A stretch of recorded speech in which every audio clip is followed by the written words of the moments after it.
Monsieur le Président. Mes chers collègues, en préparant ce rapport, une seule préoccupation m'a guidée dans mes réflexions. Un seul principe a fixé ma ligne de conduite, c'est la défense de mes compatriotes et celle des peuples européens. Dans les circonstances actuelles dramatiques, vous venez d'en parler, Monsieur le Président, comme nous l'ont rappelé les attentats de Bruxelles, l'heure n'est plus, je crois, aux arguties juridiques, mais aux choix clairs et fermes. Cette crise migratoire appelle des réponses à la hauteur de la gravité des événements et en conformité avec l'aspiration de nos peuples. Tous, à notre niveau, nous avons une responsabilité devant l'histoire qui nous jugera pour les décisions que nous avons prises ou que nous n'avons pas prises. L'immigration massive qui dure en Europe depuis des décennies et qui connaît ces dernières années un redoublement sans précédent entraîne des bouleversements économiques, culturels, sociologiques et civilisationnels. Et pourtant, alors que la plupart de nos pays connaissent des taux de chômage très élevés, alors qu'il est de plus en plus manifeste que l'insécurité galopante dans nombre de villes européennes, de la petite délinquance au terrorisme, est bien liée à cette politique d'immigration, alors que jour après jour, nous avons des illustrations flagrantes de l'impossibilité parfois d'intégrer et encore moins d'assimiler certaines populations étrangères qui arrivent par millions sur nos sols, alors que les États du Golfe, parmi lesquels se trouvent des alliés de plusieurs États membres, n'acceptent que très peu de réfugiés, voire aucun sur leur territoire, certains dirigeants politiques et certains technocrates bruxellois demandent que nos peuples fassent de la place, sinon ils seraient terriblement accusés de racisme. Mes chers collègues, je crois que cette situation n'est plus tolérable. Il est de notre devoir de tenir compte dans nos travaux de l'exaspération de nos compatriotes pour qui l'immigration n'est pas vraiment une chance, mais un véritable problème. D'ailleurs, j'en veux pour preuve les sondages qui se succèdent et qui montrent bien que la politique d'immigration arrive en tête des préoccupations des Européens, avant même les questions économiques ou le chômage. À Malte, en Allemagne, en Italie, en France et dans la plupart des États de l'Union européenne, les populations s'interrogent et s'indignent lorsqu'elles sont sommées d'accepter les relocalisations décidées par les instances européennes sans même qu'on leur ait demandé leur avis. Les gouvernements des États du groupe de Visegrad l'ont bien compris, eux qui ont pris la décision de protéger leurs frontières et de protéger la route des Balkans. À cet égard, d'ailleurs, je pense que Viktor Orban, qui a l'intention de consulter avant la fin de l'année son peuple pour connaître son opinion sur les relocalisations des migrants, a raison et que nous devrions faire de même. Chaque jour apporte son lot d'informations sur les défaillances de l'espace Schengen et les conséquences néfastes de la crise migratoire. Hier, nous apprenions par l'agence de presse autrichienne APA, que citent des sources européennes, que l'un des terroristes des attentats de Bruxelles avait travaillé au Parlement européen en 2009 et en 2010. Il y a quelques jours, il nous était révélé qu'un des kamikazes de Bruxelles, Ibrahim El Bakraoui, avait été expulsé de Turquie en 2015. Nous savons que des centaines de djihadistes revenus des théâtres d'opérations en Syrie, en Irak ou en Libye circulent librement au sein de l'espace Schengen. L'un d'eux, de nationalité syrienne, soupçonné d'avoir commandé une milice locale à Alep et d'être l'auteur de crimes de guerre, vient d'être arrêté en Allemagne.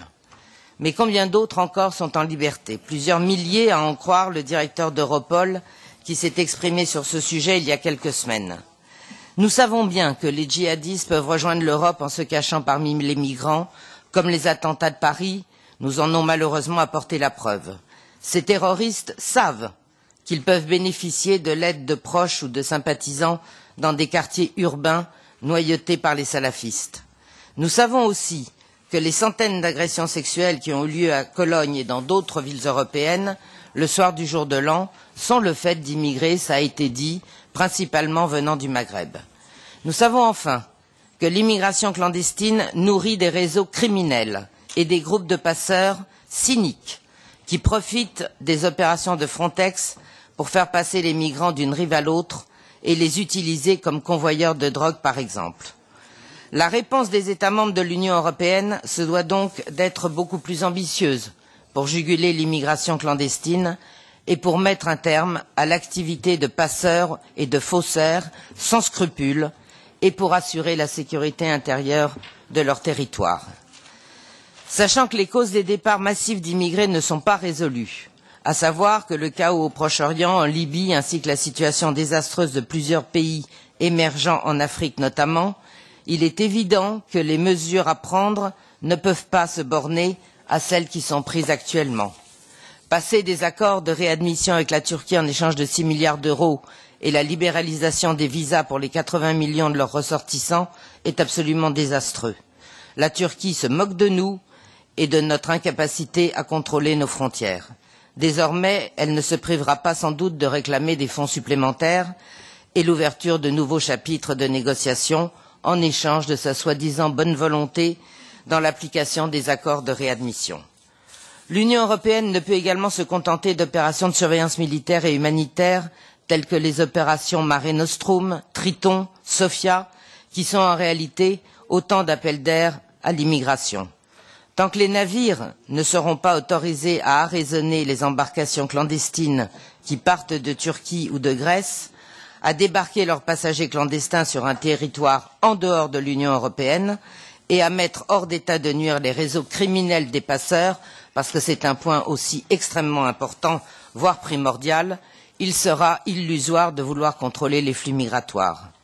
Enfin, la mise en place d'une nouvelle agence Frontex ne résoudra pas non plus le problème si l'on se borne juste à changer les uniformes des gardes-frontières. Ce qu'il faut impérativement, ce sont plus de gardes-frontières, plus de moyens matériels, plus de latitude juridique surtout, pour donner aux autorités nationales les moyens d'empêcher les franchissements illégaux de la frontière et d'expulser les immigrés qui se sont introduits clandestinement sur le territoire d'un État membre. Évidemment qu'en tant que rapporteur de la Commission des transports, ma marge de manœuvre est extrêmement limitée. Toutefois, comme vous pourrez le constater, mes amendements que je vous propose sont en adéquation avec ce que je viens de dire, puisqu'ils visent expressément à aider les gardes-côtes à lutter contre l'immigration clandestine, notamment par la dissuasion. Il s'agit donc bien pour moi de souligner les buts de la coopération entre le nouveau Frontex et l'Agence européenne pour la sécurité maritime. J'insiste pour que cette coopération se fasse sous le contrôle des États membres, et avec pour but d'empêcher les embarcations clandestines de prendre le large.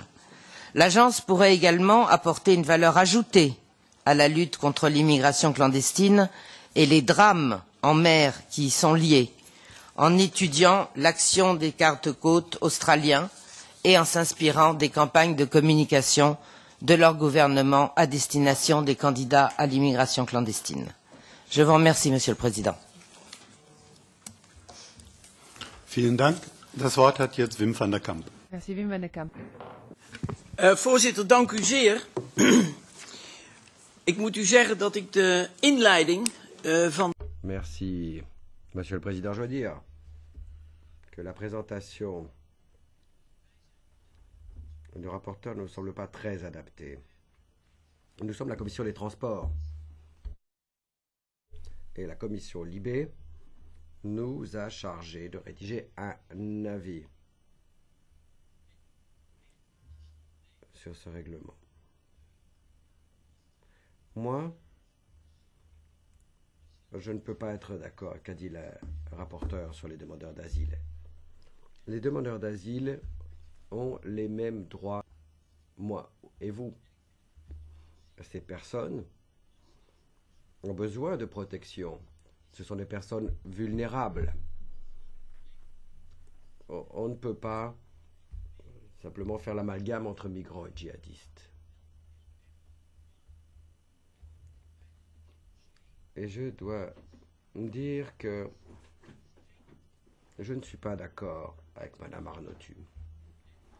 Parce que c'est vrai, il faut être sévère du point de vue juridique, mais pour ce qui est la justification de cet avis, là, il n'y a pas de volonté politique. Et mon groupe, je dois le dire, connaît certaines difficultés à cet égard. Nous verrons comment réagir. Ça n'a aucun sens de parler de la bureaucratie de Bruxelles. Nous faisons tous partie de cette bureaucratie. Et il ne sert à rien de se mettre directement en cause. Maintenant, pour ce qui est de la criminalité, moi je pense qu'il y a des criminels parmi les passeurs. Et bien sûr, nous pourrons nous battre sur ce point. Mais pour ce qui est de l'humiliation, c'est quelque chose de difficile à aborder. Nous comprenons bien l'intention de Madame Arnautu.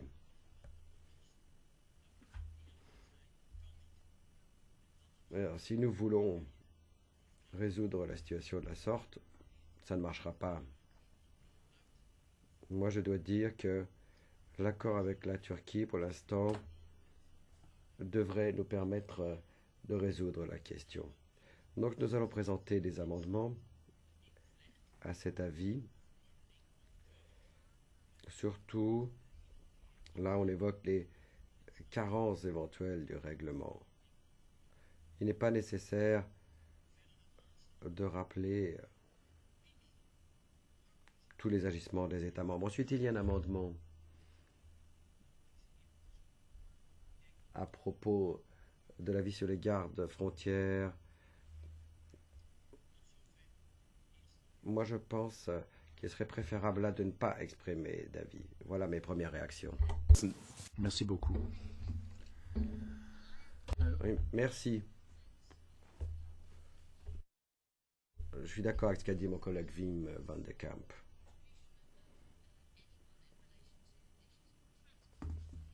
Je pense que si l'on veut contribuer à propos d'un rapport sur le transport, il faut parler de transport, peu importe qui s'en charge. Mais au nom des socialistes et démocrates, nous avons un autre problème. Nous pensons fermement et très majoritairement que l'approche choisie dans cet avis est une véritable offense, une attaque contre les migrants. Et je pense que le Parlement européen doit continuer à être uni dans la diversité. Et sur ce sujet précis, nous pensons que nous n'avons pas d'autre choix que de ne pas du tout participer à cet avis en commission. Ça ne veut pas dire que nous ne voulons pas aborder du tout les questions évoquées dans le règlement. Nous travaillerons au sein de la Commission des libertés publiques. Nous présenterons d'ailleurs des amendements sur les questions de transport. Parce qu'il y a beaucoup de sujets importants. On parle ici des frontières extérieures, maritimes et terrestres. Il y a des questions de sécurité, de sûreté, des questions de droits de l'homme. Elles seront étudiées par la commission Libé. Nous devons aussi penser à la libre circulation des biens et des personnes. Nous devons réfléchir à la façon de protéger les frontières, de telle sorte à répondre aux priorités, aux objectifs en matière de transport qui sont utiles pour l'ensemble de l'économie européenne. Et c'est important pour les consommateurs, les passagers.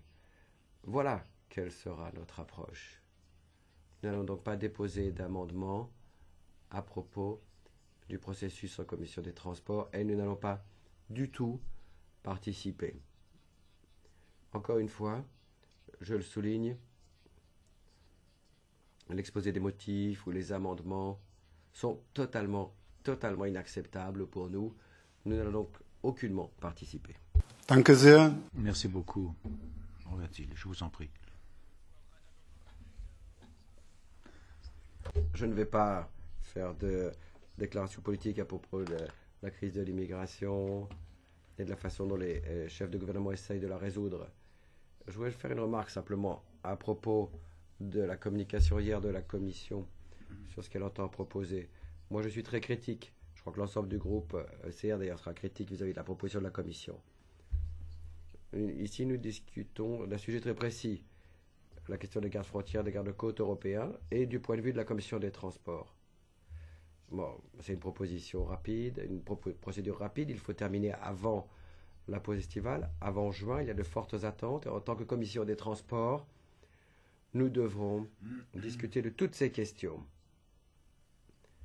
qui sont liées à la proposition de la Commission et dans l'optique de la Commission des transports. ECR est favorable au rôle de Frontex proposé par la Commission, mais aussi l'agence, les mécanismes qui vont améliorer l'efficacité. Mais en même temps, nous voudrions, comme toujours, avoir un bon équilibre entre le niveau de compétence de l'Union européenne et des États membres. Il y a le principe de subsidiarité qui est très important pour notre groupe. Et nous comprenons qu'il y a des situations juridiques différentes aussi pour les États membres présentés dans notre groupe.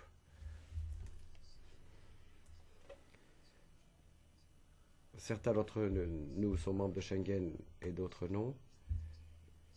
Mais le CR souhaite que si on demande aux États membres de participer au projet de relocation et si on applique les transferts de Dublin,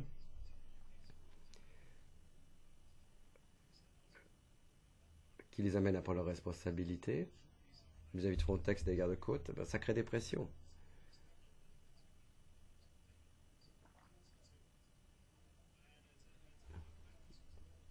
Le rôle TRAN, le rôle de l'EMSA.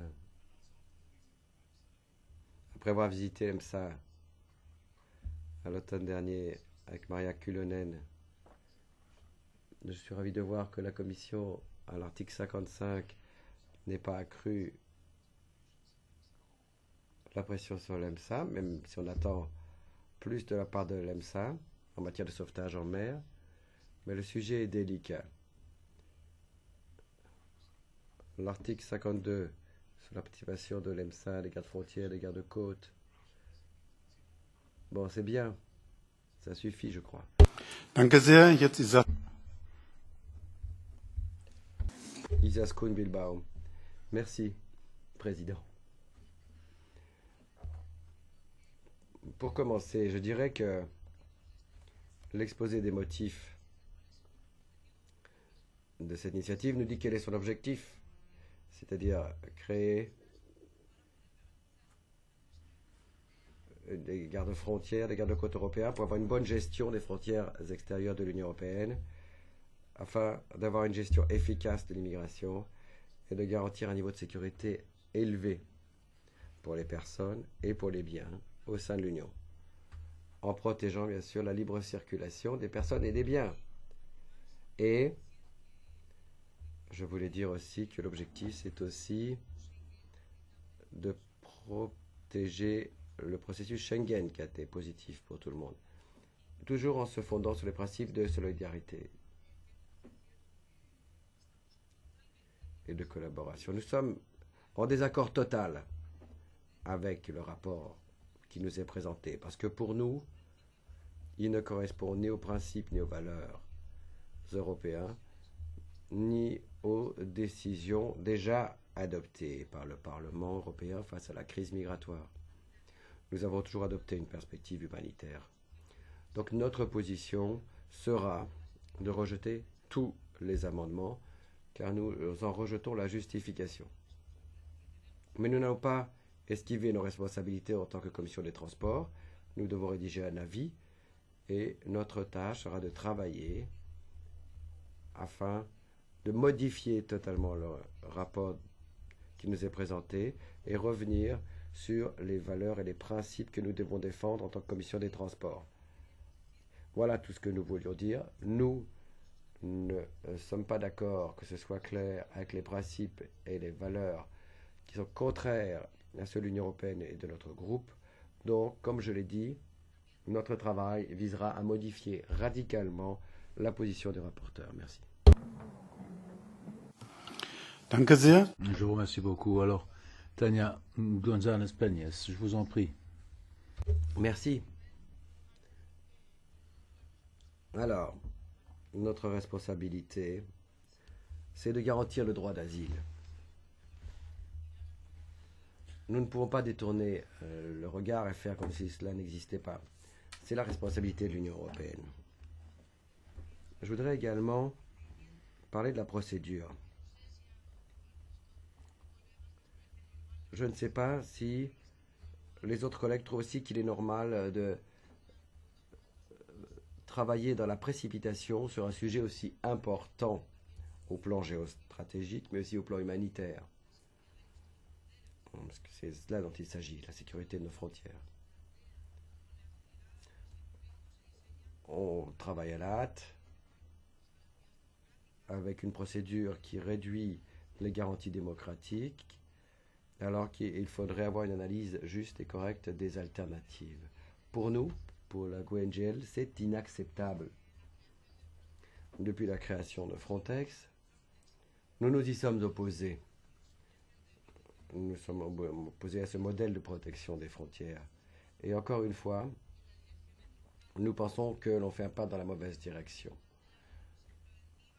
Ici, on propose une répression préventive, la criminalisation de personnes qui ont des droits reconnus internationalement en tant que demandeurs d'asile, et l'on remet en cause les valeurs de l'État social et de l'État de droit. Pour nous, cette procédure n'est pas adaptée à l'Europe à laquelle nous croyons, à l'Europe démocratique, à l'Europe solidaire et de la défense des droits de l'homme. Pour en revenir à la question du règlement, j'ai l'impression qu'il y a plusieurs éléments sur lesquels il faut revenir. Tout d'abord, il faut de la clarté, de la transparence quant aux activités des gardes-côtes, des gardes-frontières, alors que pour l'instant, ce n'est pas fait.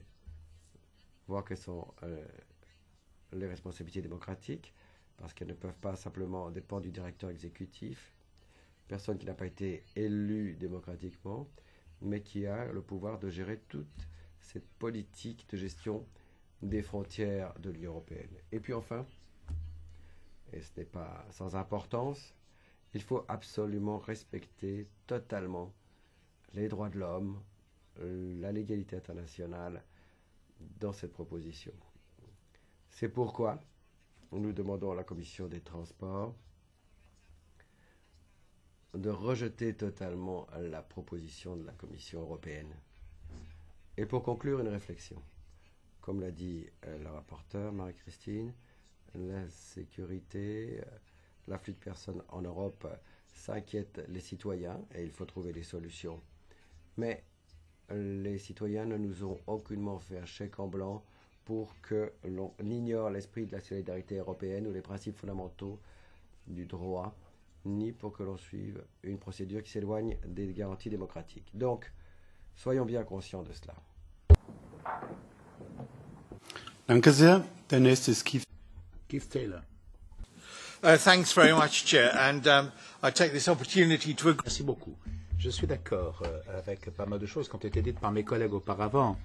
Alors, tout simplement, l'exposé des motifs et les arguments qui sont indiqués, personnellement, je dois dire que c'est offensif et c'est vraiment gravement une offense grave à pas mal de niveaux différents. Moi, je suis d'accord pour dire que l'exposé des motifs, c'est la responsabilité du rapporteur, mais en même temps, conformément notre règlement, le président a la compétence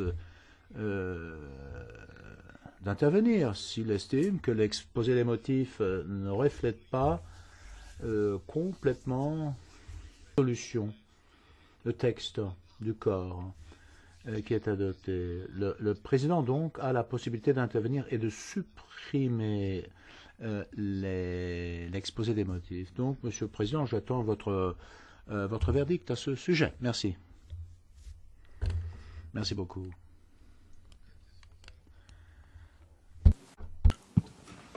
Grazie Presidente. Su una questione così delicata. Merci Président. Sur un sujet aussi délicat, on ne peut pas se contenter de demi-mesures. Donc je ne vais pas faire preuve de fausse diplomatie, je serai direct. J'ai lu les motivations de notre collègue du Front National dans son avis. Je suis assez abasourdi. Par exemple, il y a la référence au Premier ministre hongrois Orban et d'autres dirigeants européens. Et pour citer la collègue, elle nous a dit ils ont ouvert les yeux et déclaré que tous les migrants en mer Égée doivent être directement réaccompagnés en Turquie. Et dans cet avis, dans cette proposition législative de la Commission, on ne peut pas avoir des citations populistes. Mais puisque nous sommes une commission, la commission des transports, il serait bon de s'arrêter sur la question des retombées de la crise migratoire sur l'économie et le territoire. D'ailleurs, en septembre de l'an dernier, nous l'avons déjà fait quand nous avons traité de l'avis sur la situation en Méditerranée. La question, ce n'est pas le fait que l'Union européenne, avec ses 500 millions de citoyens dans lesquels on retrouve les gens les plus industrialisés du monde, enfin les pays les plus industrialisés du monde, mais il s'agit plutôt d'une politique, qui a échoué, la politique qui a été mise en place par l'ensemble de l'Union européenne. Si l'oratrice lit à cette vitesse-là, il sera très dur de l'interpréter, malheureusement. Elle est en train de lire un texte. Mais nous voulons demander l'ouverture de voies légales pour l'immigration, des voies légales vers l'Europe. Tout d'abord, faire une différence entre les différentes politiques migratoires et mettre un terme à tous ces décès en mer. Nous demanderons une meilleure coopération avec les pays tiers, pas simplement pour la Méditerranée. Et il faut une politique étrangère européenne plus globale et qui fasse de la gestion des flux migratoires une vraie priorité. Nous demandons une meilleure répartition des responsabilités entre les 28 États membres. Encore une fois, aujourd'hui, nous voyons qu'il y a un problème pour la marine marchande, pas simplement italienne et grecque, et qui doit participer à des opérations de sauvetage très régulièrement. Cela entraîne des coûts supplémentaires en termes économiques et de sécurité. Ces coûts devraient être couverts par des fonds ad hoc prévus pour l'aide humanitaire, et la nouvelle agence européenne dont nous devrions discuter aujourd'hui devrait, parmi son mandat, avoir celui du sauvetage social avec un budget à cet effet. Ceci étant dit, et toujours aussi vite, il faudrait prévoir une aide économique pour ces sauvetages en mer réalisés par des navires privés. Je pense par exemple à SOS Méditerranée qui chaque jour sort en mer à la recherche de personnes à sauver. Il nous faudrait des critères pour aider au mieux ces opérations. Ça permettrait d'exonérer ces navires marchands de leurs responsabilités. Malheureusement, il est impossible de suivre l'oratrice à cette vitesse. Je voudrais également évoquer l'influence sur plusieurs villes comme la mienne, Tarente, avec la prévision des hotspots.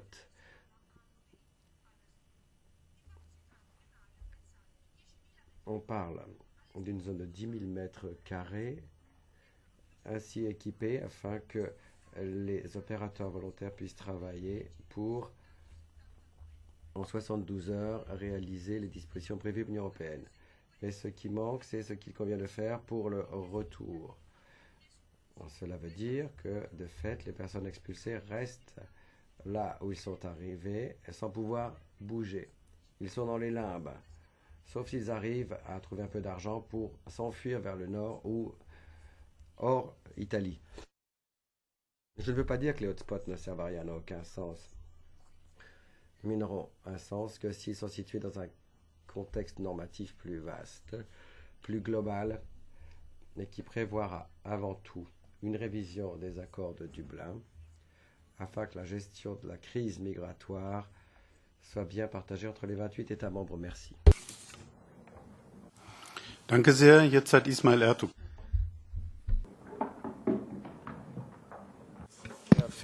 Merci beaucoup, Monsieur le Président. Monsieur le Président, je ne voudrais pas m'étaler là-dessus trop longuement, mais je reviens à ce qu'a dit le collègue Taylor. Je voudrais demander, Monsieur le Président, de faire en sorte qu'un tel article soit supprimé. C'est une honte. C'est indigne de nous, c'est raciste, et je voudrais qu'on le supprime. On le fera à la fin du débat. Van Galen. Merci, Monsieur le Président.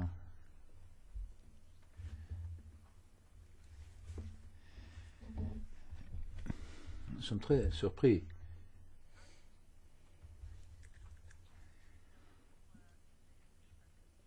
Alors, moi je me demande par moment si on est dans la commission Libe ou dans la commission transport. Nous ne sommes pas en commission Libe, nous sommes dans la commission transport. Du moins, je le pense. Je ne comprends pas très bien cette introduction, cet exposé des motifs.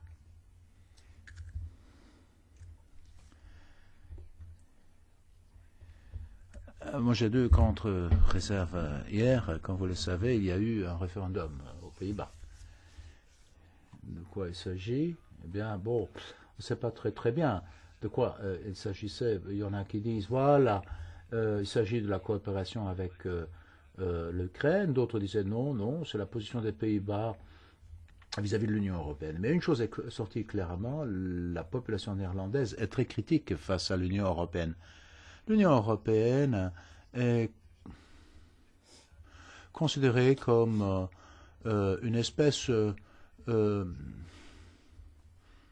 pieuvre qui veut de plus en plus de pouvoir. Et là, j'ai la première grande réserve face à la proposition de la Commission. Si on regarde la proposition de la Commission, page 10, par exemple, de cette proposition, on constate que la souveraineté des pays est réduite, boycottée, sapée par ces institutions européennes, dit-on. Bon. Et ça, c'est tout à fait la mauvaise solution.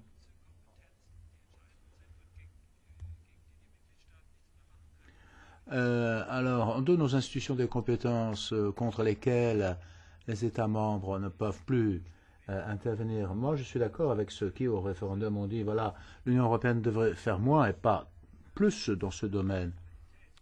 Donc, il s'agit d'une attaque sur la souveraineté, première chose. Deuxième point, déjà, un autre collègue qui a parlé de la rapidité avec laquelle on parle de ceci, TRAN, LIBE, 3 commissions, la troisième, je l'oublie, la pêche, oui, bien sûr.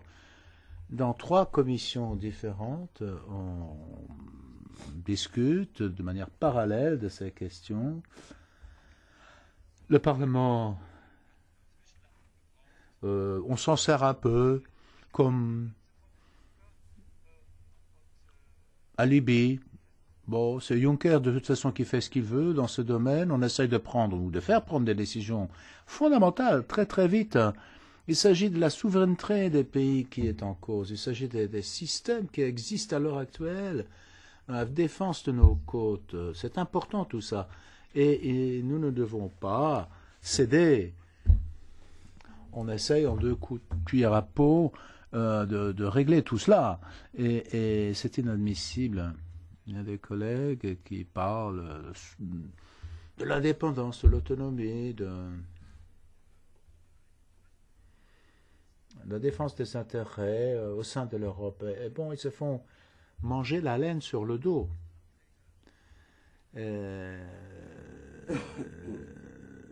Je suis tout à fait contre. Merci. C'est jetzt Matthijs van Miltenberg. Matthijs van Miltenberg, merci.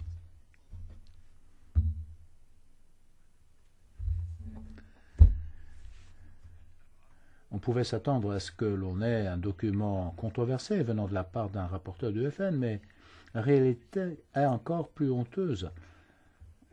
Nous avons un exposé honteux, un exposé des motifs honteux qui représente une vérité complètement faussée. On parle ici de migrants illégaux. On ne fait pas du tout la différence par rapport aux réfugiés légaux. Tout ceci est faux. On ne décrit pas la réalité, ce n'est pas une approche humanitaire pour la situation des crises. Au 4, on parle d'intervention dans la souveraineté territoriale des États membres, bon, etc. Ça, c'est tout à fait contraire au droit européen en matière de réfugiés. Je pourrais aller plus loin et vous donner d'autres exemples. Mais en fait, je ne peux accepter aucune proposition du rapporteur en tant que commission TRAN. nous devrions en fait refuser tous les amendements de l'auteur.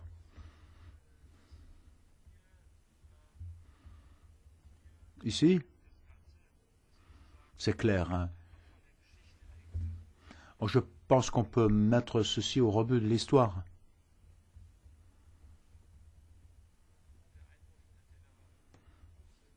M. Taylor a fait une interjection pas audible, malheureusement. Et Peter Van Gaal a également parlé, mais de manière non audible pour nous. Bon, c'est comme si, en fait, les Néerlandais avaient une pensée unique. Il s'agit là du traité d'association. Il ne s'agit pas de la proposition qui est sur notre table ici, qui est en cause. Pas du tout. C'est un défi européen. Les gardes-côtes, il faut des frontières. Il faut un peu regarder de plus près la proposition de la Commission. Merci. Zur Geschäftsordnung. Een persoonlijk punt, voorzitter.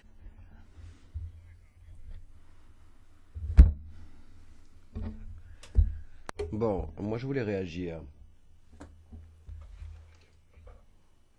Je sais très bien que M. Miltenburg a une autre attitude que la mienne. Mais je voulais juste répéter qu'il y a eu un vote aux Pays-Bas. Et tout ce qui s'est produit avant le référendum appelait à demander plus d'Europe, mais ce n'est plus possible. Ici, on est au Parlement européen, on est au sein de la Commission de transport, on ne parle pas du référendum aux Pays-Bas. On ne sait d'ailleurs pas quels sont les résultats finaux. Je ne sais pas si le seuil est atteint, on ne le sait pas, on va suivre l'affaire. Peu importe, mais c'est aux Pays-Bas d'en parler d'abord. Jackie Foster a la parole, je vous en prie. Merci beaucoup, Monsieur le Président. Revenons un peu à nos moutons. C'est quelque chose de compliqué, le nouveau rôle de Frontex. On parle de l'augmentation des pouvoirs, des compétences en tant que commission des transports. Nous pouvons nous poser la question de ce qu'il faut mettre dans un avis de ce type, c'est vrai, mais il faut se calmer, je pense. Il faut revenir les pieds sur terre, c'est ça le plus important. Ce sont des choses très sensibles. Si vous menez campagne, vous ou moi, eh bien vous constaterez que le grand public, dans tous les États membres, est très préoccupé. Et c'est la raison pour laquelle on parle. Moi, je serais plutôt d'accord, Madame Arnautu, sur certains points. La démocratie, c'est également ne pas être d'accord. Moi, je me bats pour le droit de dire à quelqu'un, vous avez le droit de dire ce que vous voulez, mais moi j'ai le droit d'être contre. Donc alors, revenons un peu à nos moutons. Il faut voir ce que nous allons faire. Hein. D'ailleurs, comme vous l'avez dit, tous les membres de l'Union européenne ne font pas partie de Schengen. Le Royaume-Uni est en dehors. On s'abstient. Ce qui est important toutefois, c'est les frontières extérieures. Avoir de bonnes frontières extérieures, ça profite à tout le monde, y compris aux pays non Schengen. Donc, bien sûr, nous allons poursuivre les efforts déployés par Frontex. Alors, augmenter les compétences des gardes-frontières, etc., ou des gardes-côtes. Donc, beaucoup de pays, les gardes-côtes n'ont pas de fonction douanière, de fonction de contrôle des frontières. Alors, il faut une législation, un avis en matière de législation. Ce n'est pas quelque chose de facile. C'est là qu'il y a le défi, le vrai défi. Alors, bien entendu, au moment du vote, du point de vue britannique, nous allons peut-être nous abstenir. Nous verrons bien. C'est la raison pour laquelle nous ne voulons pas être dans une situation où nous voulons contrecarrer la coopération. Pas du tout. Il faut une bonne coopération. Mais il y a vraiment des problèmes de subsidiarité. Le rôle des gardes-côtes. Et je pense qu'il faut regarder cela avec beaucoup de sang-froid, beaucoup des amendements que je regardais dans les textes du rapporteur. Certains amendements sont parfaitement acceptables et tout à fait raisonnables. D'autres, je ne pourrais pas les accepter. Alors, essayons de nous calmer, de regarder quel est notre rôle en tant que commission des transports. Essayons de faire quelque chose qui puisse être accepté par tout le monde. Je l'espère du moins. Merci beaucoup. La commission a la parole. Barbara Sellier. Yes, thank you very much. Merci beaucoup. Et je vais uniquement me prononcer sur la perspective transport. Et je vais ensuite préciser quelques points. J'aimerais juste vous rappeler que les différents articles dans la proposition article 52 a été reprise dans la proposition pour réviser le mandat de cette agence de sécurité maritime, mais également le mandat de l'agence de contrôle en matière maritime, d'où l'implication aussi de la commission pêche.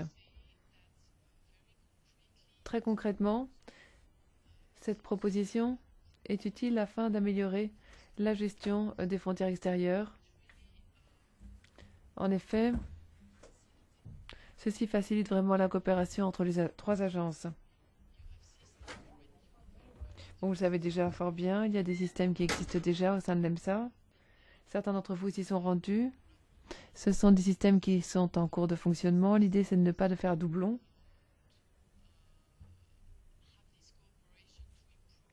Il est important d'avoir cette coopération pour améliorer la surveillance maritime.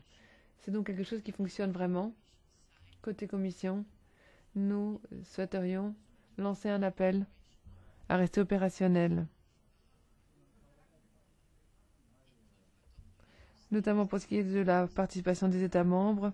Il y a des conseils d'administration dans ces réunions qui participent, qui sont déjà impliqués lorsqu'il y a des coopérations entre agences. Nous ne pensons donc pas qu'il est nécessaire d'ajouter un élément à cet égard dans la proposition.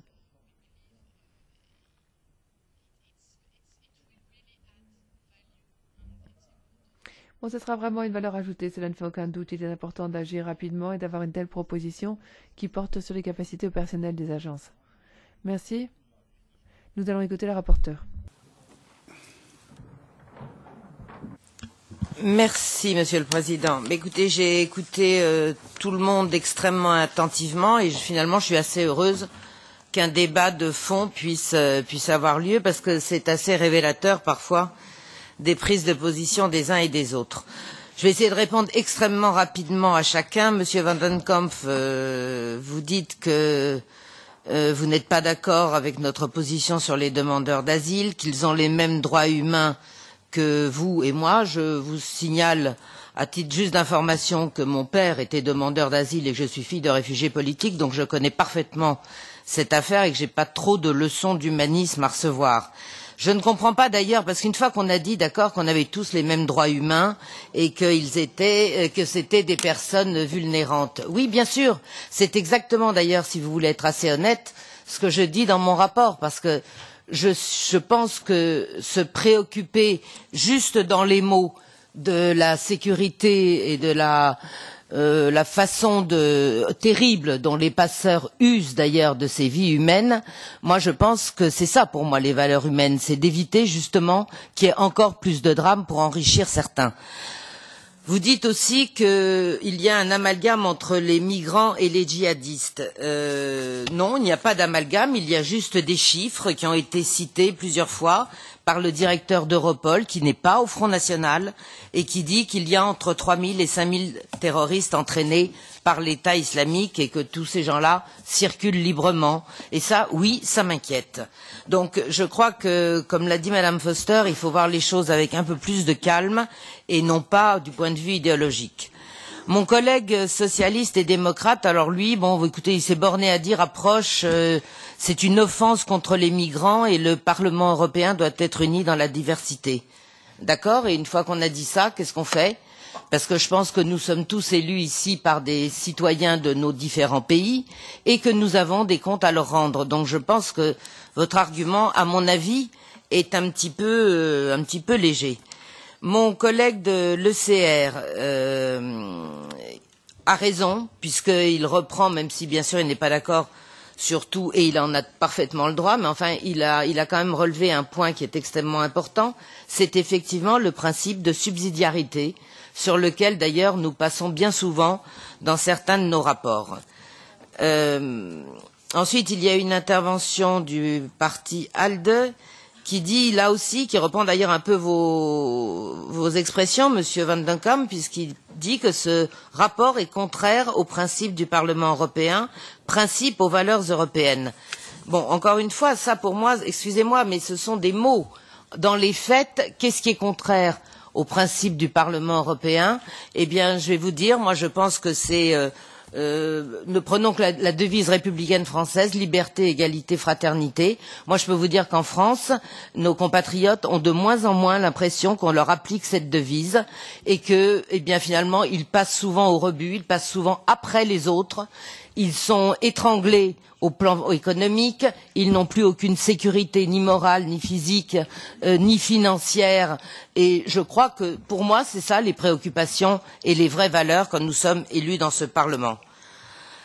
Ensuite, mon collègue de la GUE, ou ma collègue de la GUE, excusez-moi, je ne me souviens plus, a raison quand il dit qu'il est anormal de travailler dans la précipitation, ça sans doute. Mais il me dit, sauf erreur de ma part, que j'ai criminalisé des personnes dans mon rapport. Les seuls que j'ai criminalisés, ce sont les passeurs.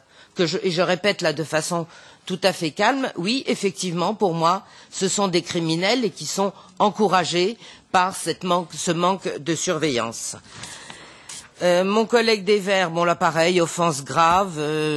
Alors lui, merci pour la démocratie, il faut carrément supprimer l'exposé des motifs qui est insultant et qui est diffamant. Bah écoutez, monsieur, vous serez gentil de m'expliquer pourquoi.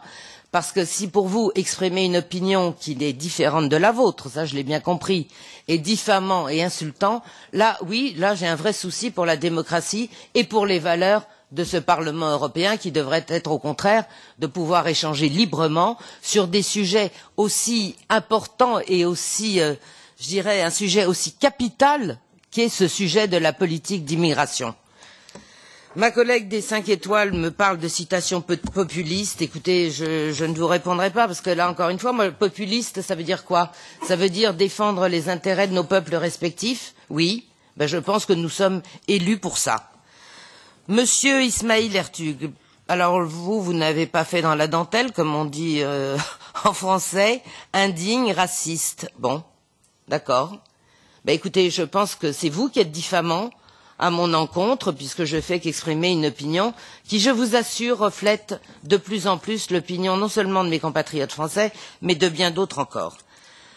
Monsieur Van Dalum, alors vous parlez, vous dites effectivement, pardon, vous dites, vous parlez du référendum aux Pays-Bas, et vous êtes préoccupé vous aussi par l'attaque je reprends votre mot, à la souveraineté et qu'on essaye de nous faire prendre des décisions très vite. Je suis d'accord avec vous sur cette analyse. Et enfin, Monsieur Van Miltenburg, alors vous reprenez un peu les propos de votre collègue avec des contre-vérités, exposés honteux, vérités faussées. Voilà, qu'il faut mettre tout ça au rebut de l'histoire. Mais écoutez, je ne sais pas si mon nom sera dans l'histoire avec ce seul rapport, mais je pense qu'il faut parfois prendre beaucoup de recul et prendre un peu aussi, comme l'a dit Madame Foster, qui était finalement de la voix de la sagesse dans ses analyses, quand on est sur des sujets aussi importants, ça ne suffit pas, l'insulte ne suffit pas, il faut accepter la discussion sereinement et pas juste s'insulter. En tout cas, moi, ce sont des débats qui ne m'intéressent absolument pas dans cet esprit-là. Ce que je vous dis, enfin, en conclusion, c'est que je répète que nous avons une responsabilité. Je regrette d'ailleurs qu'on ne puisse pas en parler plus calmement parce que nous avons tous, et bien sûr je m'inclus, nous avons tous une responsabilité immense dans ce genre de débat. Parce que vous pensez, enfin en tout cas certains d'entre vous, pensent qu'il n'y a pas assez d'Union européenne, pas assez de Schengen et qu'il faudrait encore en faire encore plus. Bien sûr que les sentiments humains sont très importants et dire qu'il faut accueillir, je vous le répète, moi mon père a été accueilli donc je sais ce que ça veut dire dans un pays étranger, mais quand vous êtes accueilli dans ce pays étranger c'est très bien, sauf qu'il faut que ce pays c'est assez basique ce que je vais vous dire, mais réfléchissez-y. Il faut que ce pays puisse donner du travail. C'est la première des conditions à ceux qui arrivent.